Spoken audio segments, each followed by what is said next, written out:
Kaya mga kasambay, kung gusto nyo bang gumaling sa basketball, dapat magsimula muna tayo sa basics. Alam nyo ba na kahit anong galing sa basketball, lahat nagsisimula sa tamang fundamentals. Kahit future varsity man yan o pang barangay lang muna, mahalaga na solid ang basics. And this morning tutulungan tayong i-breakdown ang basketball coaching fundamentals, lalo na sa skill development mula dribbling, shooting, passing hanggang sa tamang progression ng training.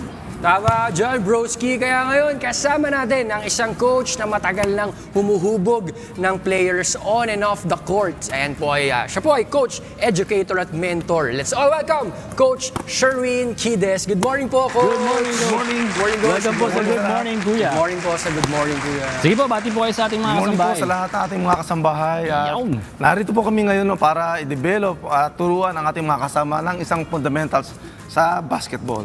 Coach, first thing first, gano'n na po ba kayo katagal na nagko-coach sa basketball po? Since 1995, after kong maglaro ng high school, nagko-coach na rin ako sa Barangay. After nun, hanggang ngayon nagko-coach pa rin ako. Conditioning coach, individual, basketball teams, yan. Pero ano naman po yung nag-umpisa ng passion nyo? Kasi sabi nyo po, from 1995, nagko-coaching na po kayo. Ano po yung nag-umpisa ng ganung Simula nung interest? maliit ako, siyempre alam mo naman sa Pilipinas, ang basketball parang Totoo ano yan, naman, grabe. parang Kultura na natin. Football yan sa ibang Kahit bansa. saan, merong mga Oo. courts. Dito sa Pilipinas, bawat barangay may ano yan. Kaya simula pa lang maliit ako, nagbabasketball na ako. Yung pagmamahal ko sa basketball, yun ang nag-develop sa akin para magturo din ng mga players para matuto sila ng basketball. Yes. Yun ang pinakamahalaga.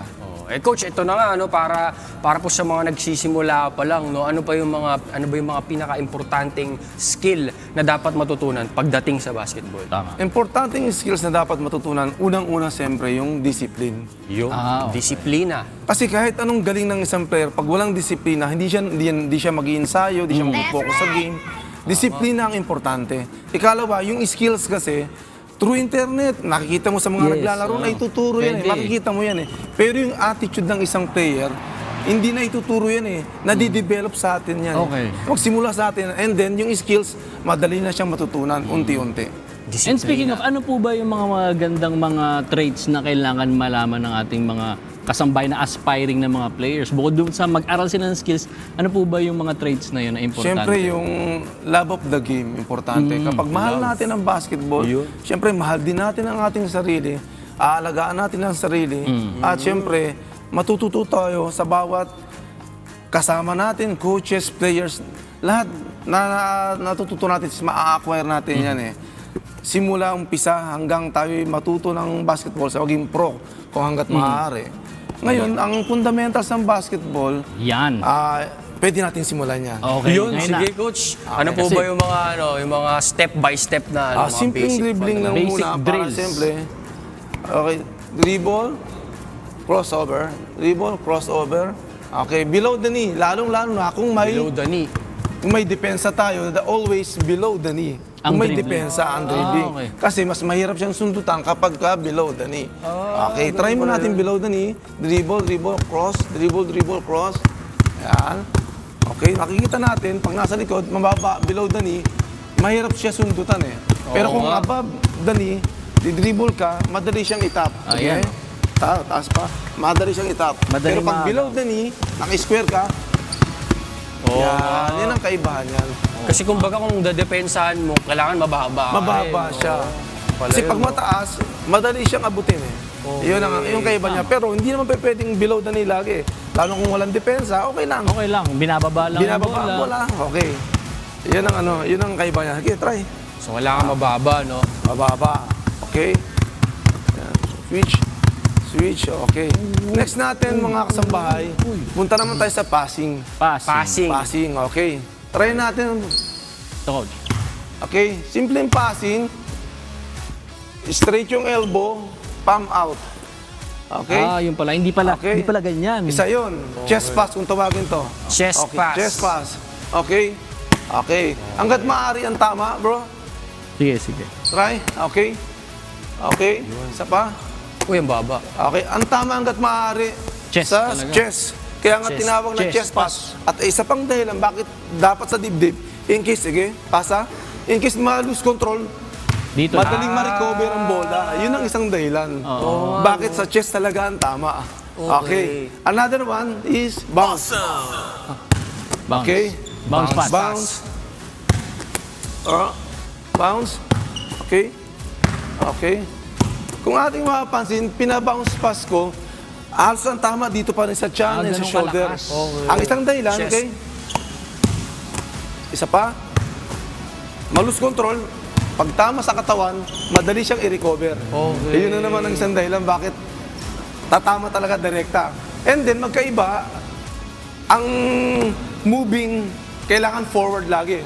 Halimbawa, tumatakbo tayo, advance ang pasa niyan. Okay, try. Kumbaga, Advance, sige, go. Kasi Dadagan. gumagalaw nga naman kayo. Try. Kung hindi advance, sige, hindi advance, late. wala na. Oo nga. Yun. Yun ang technique. Grabe ka. Bakit? Pag tumatakbo tayo, dapat advance ang pasa. Iyon, Kahit oo. half step. Para madali siyang makuha. Kasi pag advance, gumagalaw siya. Yan. Another yung sa shooting. Anong tawag doon, coach? Parang moving pass ba yung tawag Moving, sa'yo? tumatakbo. Kasi ang basketball naman, hindi naman nakahinto eh. Talagang pag may pass break, tatakbo tayo na matulin. Dapat advance ang pasa. Lalo na ang goal natin ay nandun. Kasi pag delayed, maiiwan ang bola, ang player nandito na. Oo, Madaling maganda na ito yung fundamentals natin, dribbling, passing. Kasi iba, coach, nakakalimutan na yung passing, parang shoot lang ang Yes. ginagawa, puro totoo. scoring. Tama, Nakalimutan na tama. team game ang basketball. Tama yon, tama yon. Ngayon, kasi karamihan sa player ngayon, magaling mag-dribble. Yan. Okay naman yun. Hindi bawal yun, magaling mag-dribble. Pero dapat, tandaan natin, mas mabilis ang pasa kesa sa dribbling. Tama. Ano naman, di mo kayang ano to. Mabilis ang pasa. Mas mabilis Di mo ang kaya pasa. unahan tong bato ng bola. So, gusto natin subukan? Kaya ba yan, natin coach? yan? Subukan natin. Paano yan, po, coach? paano po? Sige, sige. Paano Diyan gagawin, ka, coach? bro. Dito ka, bro. Okay. Dribbling. Dribbling, ha? Pupunta po dyan. Tatakbo sa akin, bro. Pasa. Go. Go. See? Mabilis kapag pinasa kaysa magdi-dribble siya towards yung goal niya. oo nga. Another one. That's right! Go. See? Oo nga. Bagala mo lang yung pasa mo. Babagalan sa ere. Yun. Yun ang fundamentals. Imbis na i-dribble mo Tama. towards yung goal mo, ipasa Pasa. mo. Oo nga, no? Yun yung nakakalimutan ng iba, coach. Yun, Kasi nga di sila natuto ng fundamentals. Fundamentals kasi natuto sila, maglaro lang. Alam nila, pag nakakashoot, magaling. Yan. Nagdi-dribble, magaling. Pero di nila alam, takes yung effort mo, yung time, imbis na makashoot ka na mabilis, nagdi-dribble ka na, nagdi-dribble. Tama. Okay, dribble, 1, 2, 3, and then pass. Dribble, 1, 2, 3, and then pass. Yun. Di ganun ka-efficient. Yung iba kasi, coach, parang gusto na nag-exhibition, eh, no? Nag-ano sa Maganda dribbling naman nila. po siya. Kaya lang, hindi mo siya pwedeng gamitin all the time. totoo. Ginagamit lang siya halos kapag kayong ang mga teammates mo is very close out ang defense. Masyado mahigpit. And then, that is the time you have to beat your opponent. Gamitan mo ng dribble. Or then, call ka ng pick. Mas Iba-iba. the best. Kesa ibibit mo siya, dribble ka ng dribble. Dribble ng dribble. Tawag ka eh. Hey, pick. Puro dribble lang ginawa. Depende sa Pag- sitwasyon din, coach. Depende sa Kaya sitwasyon. maganda, alam na equip tayo sa lahat ng sitwasyon. Passing, dribbling, shooting, pwede. Sa shooting naman, Ayan na. Ayan na, Sa shooting na ba? tayo. Shooting na ba? Okay, okay. Okay. Sa shooting naman, kapag ikaw ay lefty, naka-square tayo, i-forward lang natin ng konti, square, and then bend, follow through. Follow through. May follow through. Ito yung mga nahihirapan yung iba, coach. Yung Ayan. follow through na yan eh. Follow through. Ah. Okay. Try nga natin. Sige, coach, paano ba yun? Follow through. Bend, Bend. pose, Pose. square, up, follow through. Grabe. Follow Pero, ang basic kasi, nagdedepende kung sino yung tinuturuan. Paano ibig? Ano po ibig sabihin? Ito ang ibig sabihin niya. Paano kung may edad na? Iba na yung 40 years old, puwersa. 30 years old pataas. Nasanay na siya ng tirang Oo, dito. wala sa basic. Yung pa ba matuturuan mo ng basic yun? Mahirap na po ibahin Mahirap yung ganun. na. Tandaan natin na si Alan Kaydi, kung tumira, Oo. hindi basic, nakaganon. Di ba talaga, hindi nakatagilid? po naka, overhead. ano. Pero shooter siya. Oo nga, sobrang di ba? sharp shooter. Kasi yun ang inabutan ko, alam kay Dick, Alsolis, kung tumira pa ganun. Walang proper form po Walang- kung tatawagin walang- natin. Wala sa basic form. Wala sa basic form shooting. Kaya lang nasanay sila lang ganon. Ngayon, ang ano lang doon, through games na develop, yun lang ang kailangan. Nagamay Confident. na. Oh, Kailangan may confident ka na Ayun. itira. Confidence. Ayun. Pero mas maganda Pero alam po natin kapag- yung basics nga. Yes, Oo. kapag ang tinuturuan mo is bata, okay, that Mas is the time maganda, na magsimula tayo ng basic talaga. Ituro kasi kumbaga sa ano, tinuhubog pa lang natin sila eh. Yun ang ano nun, kaibahan nun. Para mas maganda yung Pero kung yun, growth. kaya nga ang coaching, nagdidepende kung sino yung tuturuan. Yes, oo. At the same time, kung sino tinuturuan, ano yung purpose niya, bakit siya nag-ano? Bakit siya nagbabasketball? May purpose din kasi. Iba-iba rin po ba yung training niyan kapag for example, iba-iba yung purpose nila? For example, isa, sasali ng parang tournament, yung isa naman Yan. for hobbies lang. Iba rin po ba ang training? Pag Magkaiba kasi yung training ng mga sasali ng mga big leagues. Medyo intense yan talaga. Talagang, kumbaga sa ano, lahat ng pawis sa katawan mo, i-release mo. Pero yung gusto lang magpapawis, tulad ko, hindi na ako lang. gano'n naglaro. Papawis lang, simpleng dribbling lang sa bahay, kagaya ng ano, pinapagawa sa inyo. At least papawisan na ako, nasa bahay ako. Yun, magkaiba siya. Hindi mo pa pwede yung sa mga pro league, ituturo mo dun sa gusto lang ng leisure lang, gusto lang magpapawis.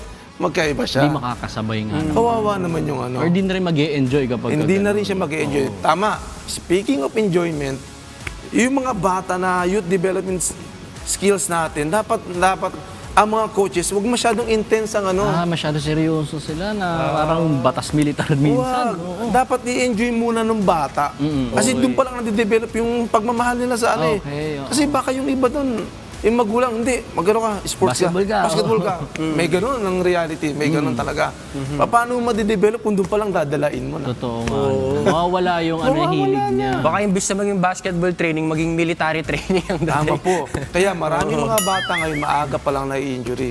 Kasi ang problema, sobrang intense ang training. Eh yung bata, hindi lang po pwedeng dapat masyadong matindi ang training. Dapat depende sa edad siya. Pag ang bata, ano lang, parang naglalaro lang sila. Pero kung yung mga 18 pataas na, dapat okay eh. Kahit intense, pwede siya. Kasi ang bata, kita mo, nasisira ng mga tissue ng mga muscle, mga tendon nila. Kasi sobrang ano eh. Intense na kagad eh. Hindi pa naman dapat sa kanila yon. Unang-una, ma-enjoy muna nila ang game. Tama. Pero importante may ano po talaga, may coach din ano. May maganda coach na rin. nag-guide. Pero coach, sa mga, ngayon pa lang, siguro sa mga kaedad namin, mga early teens, ganyan, sa mga, ngayon pa lang sila nagkakaroon ng hilig sa basketball, ano po ba yung skill na dapat dito sila magsimula, na una nilang matutunan bago sila maglaro ng basketball? Kagaya nung tinuro ko kanina, simpleng dribbling lang muna. Yun ang unahin natin. Yun ang unahin Dribbling natin. muna. Simpleng dribbling, passing, and shooting. Doon tayo magsimula. Kasi kung gagayahin natin, yung nakikita natin sa Oh, internet. lumilipad na kaagad. ay. Kasi kita mo, nawawala yung ano eh. Yung basic talaga. Kung kakita mo, ang gagaling mag-dribble. Yun na ang kinokopya. Kung minsan, nagdi-dribble, nililift yung bola, hindi na Ay, naituturo. Traveling. Na- Kaya pag naglaro ng liga, tinatawagin siya ng Tawag lagi. traveling. Hindi niya naiintindihan minsan. Hindi niya kasi Bakit? naiintindihan. Ayun. Ba't ako ng traveling? Kasi siyempre nakikita niya sa internet. FB. Hindi, ang galing ginagaya niya. Ayun. Walang basic Tama, training. tama. Kaya maganda matutunan. Meron tayong coaching para naman alam natin ang fundamentals. Punta naman tayo sa team play kasi syempre, maglalaro kang basketball, meron ka ka-team. Yes, tama ka dyan, broski. Dapat may ano tayo, may team, may kumbaga may spirit of pagiging teammate. Yeah. Diba? Kasi kahit magaling ka mag-isa, kung walang sistema, di ba, mahirap manalo. Eh coach, ito na nga. Simulan po muna Ano natin po ba yung gagawin sa natin ngayong unang drill? offense po natin. Ano po ba yung mga dapat nating malaman about dyan? Itong gagawin nating drills, mga kasambahay, application na to nung tinuro ko kanina. Yan, Passing, dribbling, and shooting. Shooting, lahat, tatlo. Ngayon po, isa sa made-develop nito yung, kagaya ng sinabi ninyo, yung teamwork. Yeah. Teamwork. Kaya, gawin na natin. Let's go, let's Partner go. shooting, So, mas maganda. Okay. Una ay Ano po ba Okay. ang gagawin, coach? Okay. Ang unang gagawin, shooter, make the shot, rebound, and pass. Okay, let's go. Start Okay. tayo. shoot, So, rebound, shoot and muna. pass. Shoot, rebound, okay, make the shot, let's go. And then Tapos, pass. pass. Okay, look for the spot. Okay. Let's go, let's go. Another. Make the shot, please. Okay, Okay, rebound. wala pang sumushoot, Joshua. Let's go. Make the shot. Make Alright, the ay, shot. Make the shot. Rebound, rebound. shot. Okay. Rebound. Let's go. Okay, Make the shot. okay. Make the shot. Okay. Shooting form. Another one, Nakalagay another na. one. Okay. Rebound. Wala Rebound. pang sumushoot sa akin, ah. Okay. Make the shot. Bang! Go, bola. Pass the ball. Chest pass. Direct it to the chest para madali ma-recover. Shooting form ready. Let's go. Very good. Alright. Yung ano naman, coach? Ikaw pala kukuha ng bola. Nice. Ang Okay. susunod naman natin, nakita natin na nagawa nila ng tama. Okay, pati sa passing, dapat Chest. kagaya ng tinuro ko, tatama sa dibdib in case na malus ang control. Pag tama sa dibdib, madaling ma-recover. Ngayon, ang susunod naman natin is passing and then offense. May depensa na depensa rin tayo po to. ngayon. Okay. Para masubok yung natutunan natin. Paano tayo mag-create ng offense. Okay. Okay, let's go. Start tayo sa baseline. Okay, baseline Okay. muna tayo, coach.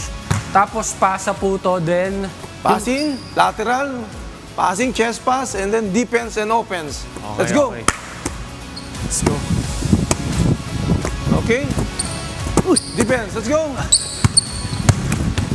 Make the shot. Hey. Very good. Alright. Another set. Wala. Another set. Let's go. Make the shot. Foul, Let's go. foul. Make the shot. Okay. Another set. Another one. Ah, dito. Palit na. Okay. Let's go. Pass ulit. Lateral pa. Okay. Okay. Defense. Nice. Alright. Isa pa. Defense. Defense. Very good. Alright. So, coach, ang tawag doon ay... Passing and then offense and defense. Okay. Ngayon, lahat. kung nakita natin sila, napagod sila. Oo nga eh. At the same time, yung mga drills na yun, conditioning na din. Tama, oo. Bukod dun sa passing and lateral movement natin, i-develop din natin yung defensive stance natin. Ang defensive stance dapat lower tayo. Okay. Pag naka-lower tayo kasi, mabilis maka-recover. Hindi gaya pag naka-standing still tayo, nakatayo ng diretso, upright, mahirap umabol yan. Parang yung nagtitennis, nakita sila nagtitennis, nakita natin sila, Bend nakaganito ang kagad. knees. Oh. Okay, bend your knees. Tsaka yung ano rin, coach, pag parang ang daling ma-out of balance kapag lagi Tama, ka lang... wala ka sa balance. Oo. Tas ang kamay lagi. Ang tamang Active depensa is maglalateral tayo. Kasi pag kinuha natin ng opensa ng forward, mapafoul tayo. Kaya nakita ninyo kanina, naka-defensive sa sumusunod lang. Hindi Sumusunod babanggain. lang. Hindi mo pwedeng babanggain. Oo. Papafoul ka. Okay. Papafoul ka. Kaya dapat dito alam mo rin ang rules. Yan. Tama. Pero yun nga, coach, gano'n naman kahalaga yung ganitong mga yung condition po no, ng katawan sa basketball at ano po yung mga simple workouts na pwedeng gawin kahit sa bahay lang? Gaano kahalaga yung... Ganito po yung pagko-conditioning, ganyan. Pag-conditioning, unang-una, mahalaga to sa atin individually. Iwas tayo ng injury. Kasi pagka yung katawan natin hindi nakaready sa isang physical activity na mabigat, Oo. mabibigla yan. Mabibigla yan. At the same time, sa basketball, kailangan ng resistensya. Magaling ka Stamina. nga. Oo. Magaling ka mag-dribble. Magaling ka mag-shoot. Kaya lang, ilang takbuhan, pagod ka na. 3 takbo lang, wala na. Tandaan natin, sa isang basketball game, 10 minutes, 4 quarter. Mahaba yan. Kailangan ng tamang conditioning. Ngayon, sa bahay, simple lang naman. Simple lang gawin natin. Kahit nasa bahay tayo, kahit without basketball, simpleng push-up, Ayun. squat, crunches, jumping jack. Yan lang. Para pagdating sa on the court na, medyo kondisyon na ang katawan natin. Ganun lang siya kasimple. Kahit nasa bahay tayo. Hindi na.